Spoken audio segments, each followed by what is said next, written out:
Okay so बिस्मिल्लाहिर्रहमानिर्रहीम। I hope आप सब ठीक होंगे। आज का हमारा लेक्चर जो है ये कंटिन्यूएशन है हमारे लास्ट लेक्चर की। इंट्रोडक्शन टू एंडोक्राइनोलॉजी की कंटिन्यूएशन है। बस इस लेक्चर में हम पढ़ेंगे कि हमारे हार्मोन्स कितना टाइम लेते हैं सिक्रीट होने में, फिर कितना टाइम लेते हैं अपना एक्शन परफॉर्म करने में, ब्लड में उसकी कंसंट्रेशन कितनी होती है, ट्रांसपोर्ट ब्लड में किस तरह होती है, फिर ब्लड से जो एक्स्ट्रा हार्मोन रह जाता है तो ब्लड से उसकी क्लियरेंस कैसे होती है। वो सब हम आज के लेक्चर में कवर करेंगे। हार्मोन कुछ हार्मोन्स अच्छा onset of hormone secretion after a stimulus and duration of action of different hormones।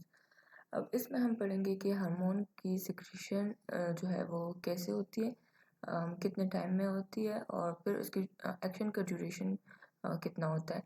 कुछ हार्मोन्स ऐसे होते हैं जो कि विद इन सेकेंड्स जो है, जैसे स्टिमुलस आता है तो स्टिमुलस के विद इन सेकेंड्स वो रिलीज़ हो जाते हैं और फिर जो है अपना फंक्शन करने में उनको कुछ सेकंड्स या कुछ मिनट्स और लग जाते हैं। मतलब ये है कि वो बहुत फास्ट अपना काम परफॉर्म कर रहे होते हैं। एंड कुछ हार्मोन्स ऐसे होते हैं जो कि रिलीज़ में भी टाइम लेते हैं और फिर अपना फंक्शन करने में भी काफ़ी ज़्यादा टाइम लेते हैं। मंथ्स लग जाते हैं उनको अपना फुल इफेक्ट के लिए उनको मंथ्स लग जाते हैं। इसकी एग्जांपल है हमारे थायरोक्सिन की एंड ग्रोथ हार्मोन की। अच्छा, और जो हार्मोन जल्दी जल्दी सिक्रीट होते हैं, सिक्रीट भी जल्दी होते हैं, अपना एक्शन भी जल्दी कर रहे होते हैं। So they are epinephrine and non epinephrine. Depend करता है कि हार्मोन का फंक्शन क्या है। जिस तरह हार्मोन का फंक्शन होगा ना, तो उसी हिसाब से वो उसकी ऑनसेट भी उसी हिसाब से होगी, उसकी ड्यूरेशन ऑफ एक्शन भी उसी हिसाब से होगी। मतलब कि अगर उसका फंक्शन ये है कि जल्दी से किसी जैसे स्टिमुलस आता है और किसी फंक्शन को वो कंट्रोल करें, वो जल्दी रिलीज हों कि जल्दी अपना एक्शन भी करेंगे। लेकिन नहीं, उनकी ज़रूरत बाद में है। मतलब अगर जब ग्रोथ हार्मोन की अगर हम एग्जांपल ले लें तो ग्रोथ जो है सालों सालों तक होती रहती है। उनको अपना फंक्शन शो करने में इतनी कोई ख़ास जल्दी ज़रूरत उनकी नहीं होती ना। Take time. अच्छा, इसके बाद जो है concentration of hormone in the circulating blood and hormonal secretion rates।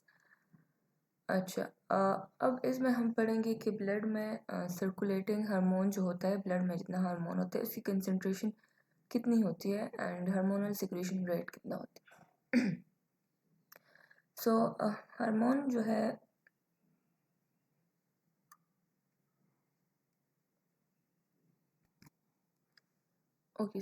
concentration of circulating hormones in the circulating blood and hormone secretion rates। Hormone जो है हमारे बॉडी की ज़्यादातर मेटाबॉलिक फंक्शंस या एंडोक्राइन फंक्शन परफॉर्म करने के लिए हार्मोन की बहुत स्मॉल अमाउंट रिक्वायर्ड होती है, जिससे कंसंट्रेशन ऑफ हार्मोन जो है वो रेंज करती है from 1 picogram to few microgram पर ml ऑफ ब्लड। मतलब पर ml जो हम 1 मिलीलीटर ऑफ ब्लड जब हम लेते हैं ना, उसमें 1 picogram is actually equal to 1 trillionth of a gram, that is 10⁻⁻12 of a gram to few micrograms blood में होता है हार्मोन। और रेट ऑफ सिक्रीशन जो है वो भी बहुत ज़्यादा स्लो होती है, बहुत कम होती है, जिससे कुछ माइक्रोग्राम से लेकर फ्यू मिलीग्राम पर डे जो है उसकी सिक्रीशन होती है। एक्चुअली हमारे जो टारगेट टिश्यूज़ होते हैं हमारी बॉडीज़ में, टारगेट टिश्यूज़ वो टिश्यू होते हैं जिस पे हार्मोन अपना फंक्शन परफॉर्म करते हैं। टारगेट टिश्यू में स्पेशलाइज्ड मैकेनिज्म होते हैं जिसकी वजह से वो इस हार्मोन की छोटी सी अमाउंट से भी काफ़ी अच्छा काम करवा लेते हैं। वो मैकेनिज्म जो है वो हम बाद में पढ़ेंगे कि क्या क्या मैकेनिज्म होते हैं किन किन टिश्यूज़ में। वो हम बाद में पढ़ेंगे, लेकिन फ़िलहाल सिर्फ कंसंट्रेशन की बात हो रही है, तो कंसंट्रेशन भी बहुत ज़्यादा कम होती है और रेट ऑफ सिक्रीशन जो है वो भी बहुत ज़्यादा कम होती है, लेकिन वो इतनी होती है कि अपना फंक्शंस जो है वो सही से कर सके।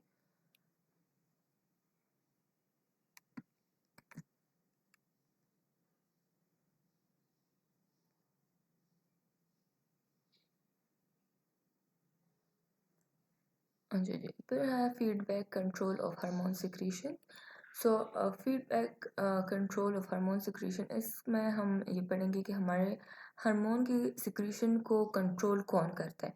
सो हमारे हार्मोन को का कंट्रोल जो है वो मेनली डिपेंड करता है हमारे नेगेटिव फीडबैक सिस्टम पे। नेगेटिव फीडबैक सिस्टम क्या होता है? नेगेटिव फीडबैक सिस्टम अगर आप इस डायग्राम को देख लें तो आपको इससे ज़्यादा समझ आ जाएगी। फॉर एग्जांपल ये एक ग्लैंड है, इस ग्रीन वाले को हम कंसिडर कर लें, ग्रीन तो नहीं ब्लू है, सो इस वाले को ब्लू को हम कंसिडर कर लें कि ये एक ग्लैंड है। ये ग्लैंड जो है ये क्या करता है? ये हार्मोन सिक्रीट करते हैं। सो इसने एक येलो हार्मोन जो है वो सिक्रीट कर लिया। अब ये येलो हार्मोन जाके एक टारगेट टिश्यू पे अपना फंक्शन करेगा। सो उस टारगेट टिश्यू को इसने क्या किया? उसको स्टिमुलेट किया, उससे भी हार्मोन रिलीज करवा ली। अब जो इस ग्रीन वाले के हार्मोन सॉरी जो ऑरेंज वाला है उसके हार्मोन्स जो है वो ब्लू है। सो वो ब्लू की कंसंट्रेशन जब इंक्रीज हो जाती है तो वो क्या करते हैं? जो ब्लू वाला ग्लैंड है उसको इनहिबिट करते हैं। सो मतलब कि ब्लू ने क्या किया? ऑरेंज को स्टिमुलेट किया एंड ऑरेंज ने फिर क्या किया? ब्लू को इनहिबिट किया। सो ये कंट्रोल सिस्टम जो है ये क्या करता है? ये असल में हार्मोन की ओवर एक्टिविटी या हार्मोन की ओवर सिक्रीशन को प्रिवेंट करता है कि मतलब बहुत ज़्यादा हार्मोन रिलीज ना हो जाए। तो वो क्या करते हैं? वो वापस से जो सोर्स था ना उसको इनहिबिट कर लेते हैं ताकि अब बस सिक्रीशन स्टॉप कर ले। सही है। ये एक कंट्रोल मैकेनिज्म है जो कि हमारे हार्मोन की कंसंट्रेशन को हमारे हार्मोन की कंसंट्रेशन को स्टेबलाइज रखता है, मतलब कि हार्मोन जो है वो बहुत ज़्यादा बॉडी में ना बन जाए। सो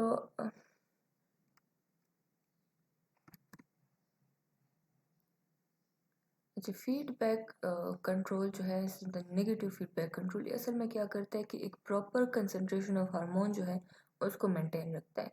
अगर हार्मोन जो है, एक हार्मोन है वो बॉडी में ज़्यादा हो रहा है तो वो नेगेटिव फीडबैक के थ्रू अपने सोर्स ग्लैंड को वो क्या करते हैं कि उसको इनहिबिट करवाता है, ठीक है, और सिक्रीशन जो है वो ना हो जाए। और ये इनहिबिशन हर लेवल पे होती है, चाहे ट्रांसक्रिप्शन हो चाहे ट्रांसलेशन हो।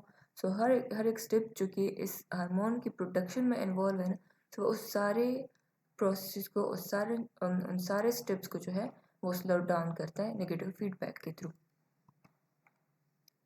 इसके बाद जो है surge of hormone can occur with positive feedback. अच्छा, सर्ज का मतलब ये होता है कि सडन फोर्सफुल पुश, मतलब इंक्रीज करना, हार्मोन की सिक्रीशन को इंक्रीज करना। सो वो किसके थ्रू होती है? वो हमारे पॉजिटिव फीडबैक के थ्रू होती है। अच्छा, biological action of hormones causes additional secretion of hormone। अब पॉजिटिव फीडबैक में क्या होता है कि अगर एक हार्मोन इंक्रीज हो रहा है तो वो अपने सोर्स को क्या करता है? उसको और भी ज़्यादा स्टिमुलेट करता है कि वो और भी ज़्यादा हार्मोन सिक्रीट करे। तो ये जो है पॉजिटिव फीडबैक होता है। अच्छा जी, सो पॉजिटिव फीडबैक की एक एग्जांपल है ल्यूटिनाइजिंग हार्मोन। ल्यूटिनाइजिंग हार्मोन क्या करता है कि ये as a result of estrogen ये रिलीज होता है और फिर ये क्या करता है कि ये और भी स्टिमुलेट करता है हमारे हाइपोथैलेमस और पिट्यूटरी ग्लैंड को कि वो और भी ज़्यादा एस्ट्रोजन रिलीज करे। So let's go in the detail कि क्या होता है। सो होता ये है कि ब्रेन में आप देखिए, यहाँ पे हाइपोथैलेमस होता है, यहाँ पे पिट्यूटरी ग्लैंड होता है।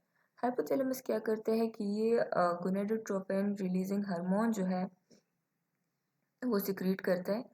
गोनेडोट्रोपिन रिलीजिंग हार्मोन हाइपोथैलेमस ने सिक्रीट कर लिया। फिर ये गोनेडोट्रोपिन रिलीजिंग हार्मोन क्या करती है कि एंटीरियर पिट्यूटरी को स्टिमुलेट करता है कि वो FSH एंड LH रिलीज करे। FSH is follicle stimulating hormone and LH is luteinizing hormone. ये दोनों हार्मोन क्या करते हैं कि ये फिर ओवरीज को स्टिमुलेट करते हैं कि वो एस्ट्रोजन रिलीज करे। जैसे वो एस्ट्रोजन या प्रोजेस्टेरोन जब रिलीज होता है तो वो एस्ट्रोजन वापस जाके हमारे हाइपोथैलेमस एंड हमारे पिट्यूटरी को फिर से फीडबैक देते हैं, पॉजिटिव फीडबैक, कि वो और भी ज़्यादा सिक्रीशन करे ताकि और भी ज़्यादा LH जो है वो ज़्यादा सिक्रीट हो जाए। तो ये जो है एक पॉजिटिव मैकेनिज्म यहाँ पे कंटिन्यू रहता है और जितना ज़्यादा एस्ट्रोजन रिलीज होगा उतना ही ज़्यादा वो हाइपोथैलेमस एंड एंटीरियर पिट्यूटरी को अफेक्ट करेगा और वो और भी ज़्यादा एस्ट्रोजन रिलीज करेंगे। अब जब ल्यूटिनाइजिंग हार्मोन की लेवल जो है वो एक प्रॉपर कंसंट्रेशन तक पहुंच जाए, मतलब उसके बाद हमें ल्यूटिनाइजिंग हार्मोन की ज़रूरत नहीं होती बॉडी को, तो इवेंचुअली नेगेटिव फीडबैक आ जाता है और वो इस कंट्रोल को बैलेंस रखता है, वो फिर से स्टॉप कर लेता है इस सारे प्रोसेस को। सही है। सो ये वाला प्रोसेस जो है ये पॉजिटिव फीडबैक का है। पॉजिटिव फीडबैक असल में काम क्या करता है कि वो इंक्रीज करता है कंसंट्रेशन को, नेगेटिव फीडबैक क्या काम करता है कि वो ओवर कंसंट्रेशन को प्रिवेंट करता है।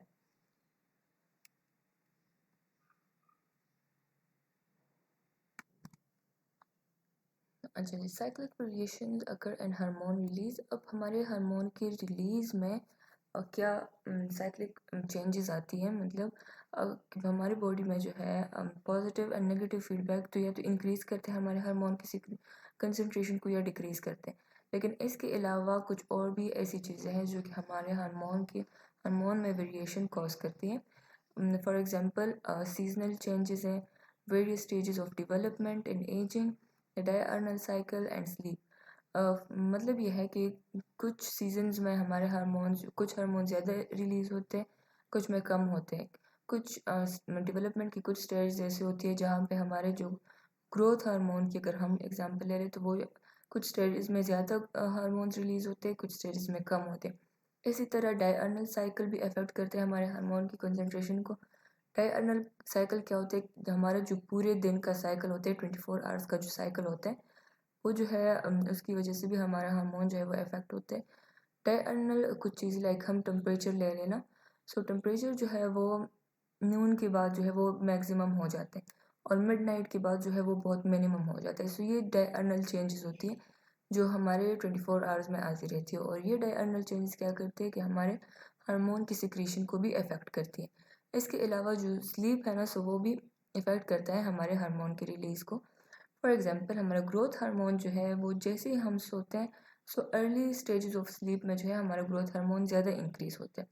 फिर उसके बाद जो है इस हार्मोन में डिक्रीज जो है वो स्टार्ट हो जाते हैं। सो बहुत सारी ऐसी चीज़ें होती है जो कि हमारे हार्मोन्स को अफेक्ट करती है, उनकी रिलीज़ को या तो इंक्रीज करती हैं या डिक्रीज करती हैं। ये डिपेंड करता है हमारी एक्टिविटी पे। हमारे न्यूरल पाथवेज जो है ये सारे असल में कंट्रोल करे हमारे हार्मोन की रिलीज़ को। सो वो न्यूरल पाथवे अगर उनमें कोई चेंजेस आएंगी, सो उसकी वजह से हमारे पूरे हार्मोन कंसंट्रेशन में जो है वो चेंजेस आएगी। जो transport of hormones in the blood. अच्छा, अब जो है हम ट्रांसपोर्ट पढ़ेंगे। हमने पढ़ लिया कि हार्मोन की सिक्रीशन किस तरह होती है, कितने अमाउंट में होती है, कंसंट्रेशन की क्या होती है। अब हम पढ़ेंगे कि हार्मोन की ट्रांसपोर्ट अब सिक्रीट तो हो गया, अब इसकी ब्लड में ट्रांसपोर्ट कैसे होती है, ब्लड में ये कैसे जाता है अपने टारगेट टिश्यू तक। सो कुछ जो है हमने पढ़ा था कि हमारे पास कुछ हार्मोन जो है वो वाटर सॉल्युबल होते हैं, कुछ जो है वो स्टीरॉयड सॉल्युबल होते हैं। सो वाटर सॉल्युबल हार्मोन कौन से होते हैं, हमारे पेप्टाइड्स एंड हमारे कैटेकोलामाइंस।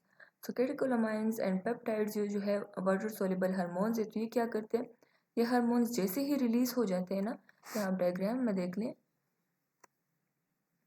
ये हार्मोन जैसे ही वेजिकल से, ये देखिए ये वेजिकल है, वेजिकल में ये हार्मोन्स प्रेजेंट होते हैं, protein peptide hormones and catecholamine hormones. So ये जब रिलीज हो जाते हैं, कोई भी स्टिमुलस आता है और वो रिलीज हो जाते हैं, सो ये क्या करते हैं, डायरेक्टली एंटर हो जाते हैं हमारे ब्लड स्ट्रीम्स में, ब्लड स्ट्रीम में एंटर हो जाते हैं और जहाँ पर इनकी ज़रूरत होती है तो ये अपने टारगेट टिश्यू पर जाते हैं। इनका टारगेट सेल है, टारगेट सेल पे आते हैं और किसी रिसेप्टर के साथ बाइंड हो जाते हैं। बिल्कुल फ्रीली जो है ये हमारे प्लाज्मा में डिसॉल्व होते हैं और ट्रांसपोर्ट होते हैं हमारे टारगेट टिश्यू तक। और फिर जहाँ पे इनकी ज़रूरत होती है तो ये क्या करते हैं कि कैपिलरी से ये डिफ्यूज़ हो जाते हैं। ये पिंक जो नज़र आ रहे हैं ना, ये कैपिलरीज। सो ये कैपिलरी से डिफ्यूज़ हो जाते हैं जहाँ पर इनके टारगेट टिश्यूज़ होते हैं और इंस्टीट्यूशनल फ्लूइड में जाते हैं और इंस्टीट्यूशनल फ्लूइड से फिर जाते हैं हमारे टारगेट टिश्यू तक। लेकिन अगर हम यहाँ पे देखिए जो हमारे फैट सॉल्युबल हार्मोन्स होते हैं, जो कि स्टीरॉयड हार्मोन्स या थायराइड हार्मोन्स है, तो वो क्या करते हैं कि ये जो है फैट सॉल्युबल है तो ये तो प्लाज्मा में डिसॉल्व नहीं हो सकते ना। तो ये जब प्लाज्मा में आते हैं, मतलब हमारे ब्लड स्ट्रीम्स में आते हैं, तो ये किसी प्रोटीन के साथ बाइंड हो जाते हैं। जिस तरह हमने थायरोक्सिन पढ़ा था कि थायरोक्सिन जो है वो 99% हमारे ब्लड में प्रोटीन के साथ बाइंड हो जाता है, एल्ब्यूमिन के साथ, थायराइड बाइंडिंग प्रोटीन्स जो होते हैं उनके साथ ये जो है बाइंड हो जाते हैं और उसके सिर्फ जो 0.3% था तो वो रह जाता है।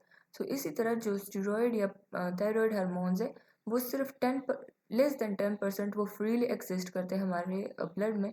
बाकी जो है वो सारे बाउंड हो जाते हैं किसी न किसी प्रोटीन के साथ। कोई जो इनके लिए ट्रांसपोर्टिंग प्रोटीन्स होते हैं ना, तो उनके साथ बाइंड हो जाते हैं। और फिर जहाँ पर इनके टारगेट टिश्यूज़ होते हैं, तो ये तब तक अपने टारगेट टिश्यू पे ये अफेक्ट नहीं कर सकते जब तक ये इन प्रोटीन से डिसोसिएट ना हो जाए। जब तक इनका ये ब्रेक जो है अपने जो बाइंडिंग प्रोटीन है इनके साथ, जब इनका ये ब्रेक ये चेन जो है ये जब तक ब्रेक नहीं होगा तब तक ये जो है अपने टारगेट टिश्यू पे अपना फंक्शन नहीं कर सकते। सो ये जो है इसका मतलब ये है कि ये बहुत ज़्यादा टाइम के लिए ब्लड में रहते हैं और ब्लड में ये एज अ रिजर्वायर काम करती है। मतलब जो हार्मोन यूज़ होते हैं, सो ये ब्लड में इस हार्मोन की कंसनट्रेशन को जो है वो स्टेबलाइज रखते हैं, क्योंकि ये तो बाइंड होते हैं ना प्रोटीन के साथ। सो इस वजह से जो है ये एक एज अ रिजर्वायर काम करते हैं। और इसकी वजह से ये जो बाइंडिंग होती है ना किसी न किसी ट्रांसपोर्टिंग प्रोटीन के साथ, सो इसकी वजह से इसकी क्लियरेंस भी जो है ब्लड से कम हो जाती है, मतलब स्लो होती है इनकी clearance as compare to these one, जो कि इनकी जो क्लियरेंस है वो बहुत आसानी से हो जाती है क्योंकि इनके साथ कोई बाइंडिंग प्रोटीन नहीं है। और इनके साथ जो है बाइंडिंग प्रोटीन्स होते हैं तो इनकी क्लियरेंस जो है वो इतनी आसानी से नहीं होती। सो मेन जो है इसका मतलब ये है इस ट्रांसपोर्टिंग का कि हमारे जो वाटर सोल्युबल हार्मोन्स होते हैं वो इजीली ट्रांसपोर्ट होते हैं हमारे ब्लड में without binding to any transporting proteins. और जो कि हमारे फैट सोल्युबल हार्मोन्स होते हैं वो वो जो है किसी न किसी ट्रांसपोर्टिंग प्रोटीन के साथ बाइंड होते हैं और फिर जो है उनकी ट्रांसपोर्ट होती है टारगेट टिश्यू तक। सही है। अच्छा अच्छा, so clearance of hormones from the blood. So अब इसमें हम पढ़ेंगे कि हार्मोन जो है अब ब्लड में तो आ गया, ब्लड में ट्रांसपोर्ट उसकी हो रही है। जो एक्स्ट्रा हार्मोन है या जो नॉर्मल हार्मोन है तो वो ब्लड से कैसे क्लियर आउट होता है, किस रेट से वो क्लियर होता है। सो हार्मोन की कंसनट्रेशन, ब्लड में हार्मोन की कंसनट्रेशन दो चीज़ों पर डिपेंड करती है। एक ये है कि कितना हार्मोन बन रहा है, दूसरी बात यह है कि कितना हार्मोन उससे डिसअपेयर हो रहा है। सो अगर ज़्यादा हार्मोन बन रहा है सो ब्लड में कंसनट्रेशन ज़्यादा होगी, लेकिन अगर कम हार्मोन बन रहा है तो ब्लड में कंसनट्रेशन कम होगी। इसी तरह अगर क्लियर ज़्यादा हो रहा है तो ब्लड में कंसनट्रेशन कम होगी, लेकिन अगर क्लियर कम हो रहा है तो फिर जो है ब्लड में कंसनट्रेशन ज़्यादा होगी। सो कंसनट्रेशन रेट जो है वो डिपेंड करती है मेनली दो चीज़ों पे, कि कितना हार्मोन बन रहा है और कितना हार्मोन उसमें से यूज़ हो रहा है या कितना हार्मोन उसमें से डिसअपेयर हो रहा है। सही है। सो उस क्लियरेंस रेट को फाइंड आउट करने के लिए हमें दो चीज़ों का पता होना चाहिए। क्लियरेंस रेट एक तो है कि डिसअपेयर कितना हो रहा है और उसकी कंसंट्रेशन कितनी थी हार्मोन की। सो उसका फिर एक फार्मूला है। क्लियरेंस रेट को हम मेटाबॉलिक क्लियरेंस रेट भी कहते हैं। Metabolic clearance rate is equal to rate of disappearance of hormone from the plasma divide by concentration of hormone. अगर हमें पता हो कि हमारे ब्लड में हार्मोन की कंसंट्रेशन कितनी है और फिर उसमें से कितना जो है वो कितने टाइम में डिसअपेयर हो गया, कितने टाइम में वो हार्मोन जो है वो कम हो गया। सो अगर ये दोनों रेट्स हमें पता हो तो हम उससे इजीली हम क्लियरेंस मेटाबॉलिक रेट जो है वो फाइंड आउट कर सकते हैं। सही है। अच्छा जी, ये जो है ये कैसे होता है। सो इसका एक अपना एक प्रॉपर मेथड होता है जिसके थ्रू जो ये सारा कैलकुलेट किया जाता है कि कितना हार्मोन जो है वो क्लियर हो रहा है। सो इसमें क्या करते हैं कि एक हार्मोन की एक सोल्यूशन लेते हैं, बिल्कुल प्योर हार्मोन लेते हैं और उसमें रेडियो एक्टिव सब्सटेंसेस डालते हैं। रेडियो एक्टिव सब्सटेंसेस जो है वो आयनाइजिंग होती है और वो जो है उसको हम डिटेक्ट कर सकते हैं। सो रेडियो एक्टिव सब्सटेंस उसमें डालते हैं और फिर जो है उसको ब्लड में वापस इन्फ्यूज़ करते हैं, ब्लड स्ट्रीम में उसको इंसर्ट करते हैं वापस से। फिर देखते हैं इसका एक स्टडी रेट आ जाता है ना। स्टडी रेट क्या होता है कि हार्मोन जितना हम उसमें इन्फ्यूज़ कर रहे हैं उतना ही हार्मोन उससे डिसअपेयर हो रहा। सो ब्लड में उसकी कंसंट्रेशन जो है वो एक ख़ास लेवल पे रहेगी, वो तो या ना तो इंक्रीज़ होगी ना डिक्रीज़ होगी, क्योंकि हम जितना हार्मोन उसमें दे रहे हैं उतना ही उससे डिसअपेयर भी हो रहा है। फिर जो है उस प्लाज्मा में इसकी कंसंट्रेशन को कैलकुलेट किया जाता है। सही है। कंसंट्रेशन को कैलकुलेट किया जाता है और उससे जो है फिर इस फार्मूले में फिर उसको डाल देते हैं कि कितना हार्मोन हमने इंसर्ट किया, उसमें से कितना जो है वो डिसअपेयर हो गया, क्योंकि अब तो वो डिटेक्टेबल है ना, क्योंकि उसमें रेडियो एक्टिव सब्सटेंस है और वो रेडियो एक्टिव सब्सटेंस जो है वो हम डिटेक्ट कर सकते हैं। इसके डिटेक्शन के लिए कुछ स्टैंडर्ड प्रोसीजर्स होते हैं। सो उसके थ्रू उसको डिटेक्ट करते हैं कि कितना जो है वो इससे डिसअपेयर हो गया, कितना हमने दिया कितना उसे डिसअपेयर हो गया, उसको इस फार्मूले में डाल देते हैं। सो वो हमें मेटाबॉलिक क्लियरेंस रेट जो है वो दे देते हैं। सही है। अच्छा जी, हार्मोन जो है वो क्लियर कैसे होता है, कितने पाथवेज है उसके क्लियरेंस के लिए। So there are several pathways जिसके थ्रू हमारे हार्मोन जो है वो क्लियर होते हैं ब्लड से, जो है वो हमारे ब्लड से या प्लाज्मा से जो है वो ख़त्म होते हैं। तो ख़त्म कैसे होंगे? First one is destruction by other tissues. जो इसके टारगेट टिश्यूज़ होते हैं ना, तो इसके टारगेट टिश्यूज़ में कुछ एंजाइम्स होती हैं। वो एंजाइम क्या करते हैं कि एंडोसाइटोसिस के थ्रू जो एक्स्ट्रा हार्मोन होता है उसको इनगल्फ करते हैं एंडोसाइटोसिस के थ्रू ना। फिर जो हार्मोन होते हैं ना, इसके अंदर जो एंडोसाइटोसिस के थ्रू उसने हार्मोन ले लिया, उस हार्मोन को एंजाइम्स के थ्रू उसको मेटाबोलाइज करते हैं, उसको ख़त्म कर लेते हैं। और जो प्रोटीन्स उसके साथ अटैच होते हैं ना, जो ट्रांसपोर्टिंग प्रोटीन्स होते हैं, उन प्रोटीन्स को वापस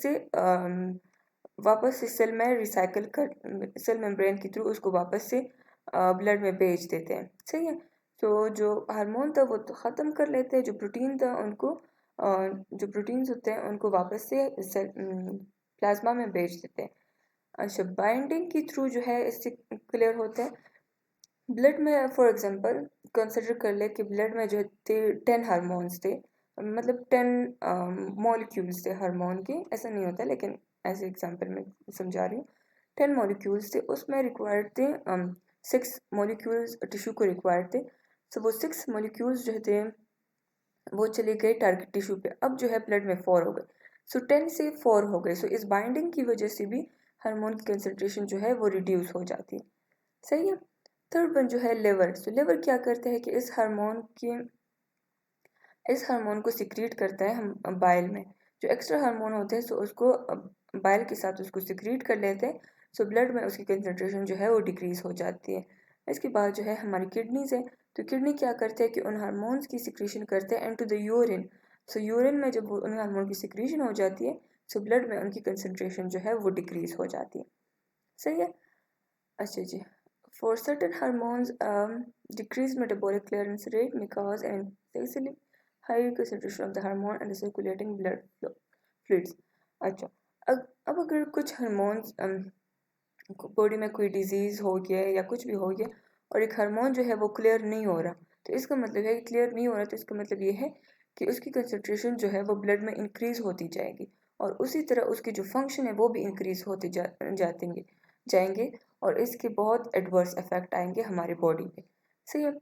सो फॉर एग्जांपल अगर हमारे लिवर में कोई मसला है और लिवर जो है हमारे जो स्टीरॉयड हार्मोन्स है उनको डिसोसिएट करता है, उनकी सिक्रीशन करता है इनटू द बाइल। और लिवर में अब कोई मसला हो गया तो क्या होगा कि किडनी जो है वो तो क्योंकि उनके साथ तो प्रोटीन बाइंड होते हैं ना, और किडनी से प्रोटीन सिक्रीट नहीं होते, एक्सक्रीट नहीं होते, तो अब लिवर भी काम नहीं कर रहा। तो ये प्रोटीन बाइंडिंग जो हार्मोन्स होते हैं, जो स्टीरॉयड हार्मोन्स होते हैं, वो क्या करेंगे, वो हमारे ब्लड में एकुमुलेट होते रहेंगे और उनकी कंसनट्रेशन बहुत ज़्यादा हो जाएंगी। सो इसके फिर जो है बहुत एडवर्स इफेक्ट आएंगे हमारी बॉडी पे। सही है। अच्छा, so most of the peptide hormones and catecholamines are water soluble. जैसे हमने पहले बात की, जो हमारे पेप्टाइड हार्मोन्स होते हैं या कैटेकोलामाइंस होते हैं तो वो तो वाटर सॉल्युबल होते हैं, इजीली सर्कुलेट करते हैं हमारे ब्लड में। और ब्लड के जो हार्मोन्स होते हैं वो इनको ख़त्म कर लेते हैं, उनकी डिग्रेडेशन कर लेते हैं और फिर आसानी से वो सिक्रीट हो जाते हैं या किडनी या लिवर के थ्रू। तो ये जो रिमेनिंग जो है वो शॉर्ट टर्म के लिए वो ब्लड में रहते हैं। फॉर एग्जांपल अगर हम एंजियोटेंसिन 2 की एग्जांपल ले लें, जो कि एक एंजियोटेंसिन 2 जो है वो ब्लड में कुछ मिनट्स के लिए रहता है, फिर उसके बाद जो ब्लड में हार्मोन्स होते हैं वो उनकी डिग्रेडेशन कर लेते हैं और ख़त्म हो जाते हैं। लेकिन अगर हम स्टेरॉयड हार्मोन्स या थायराइड हार्मोन्स की बात करें तो वो उनके साथ तो एक ट्रांसपोर्टिंग प्रोटीन अटैच होता है ना, तो उस ट्रांसपोर्टिंग प्रोटीन की वजह से उनकी डिग्रेडेशन नहीं होती, बहुत स्लोली जो है वो उनकी डिग्रेडेशन होती है। तो वो कई घंटों तक या इवन कुछ डेज तक भी वो हमारे ब्लड में रहते हैं। फॉर एग्जांपल अगर हम एड्रीनल स्टेरॉयड हार्मोन की बात करें तो वो 20 to 100 मिनट्स तक हमारे ब्लड में रहते हैं। और अगर हम प्रोटीन बाउंड थायराइड हार्मोन्स की बात करें तो वो जो है 1 to 6 डेज तक हमारे ब्लड में रहते हैं। सो इसका मतलब ये है कि अगर कि जो फ्रीली जो रहते हैं हमारे ब्लड में जो हार्मोन्स, तो वो इजीली जो है वो ख़त्म हो जाते हैं, उनकी क्लियरेंस जो है वो जल्दी हो जाती है। और जो प्रोटीन के साथ बाइंड हो जाते हैं, जो स्टेरॉयड हार्मोन्स होते हैं वो प्रोटीन के साथ बाइंड होते हैं, जो थायराइड हार्मोन्स है वो भी प्रोटीन के साथ बाइंड होते हैं हमारे ब्लड में। तो उनकी क्लियरेंस जो है वो बहुत कम होती है और वो बहुत ज़्यादा दिनों तक हमारे ब्लड में जो है वो रहते हैं। सो समरी थोड़ी सी पढ़ते हैं कि हमने इस टॉपिक में क्या पढ़ा।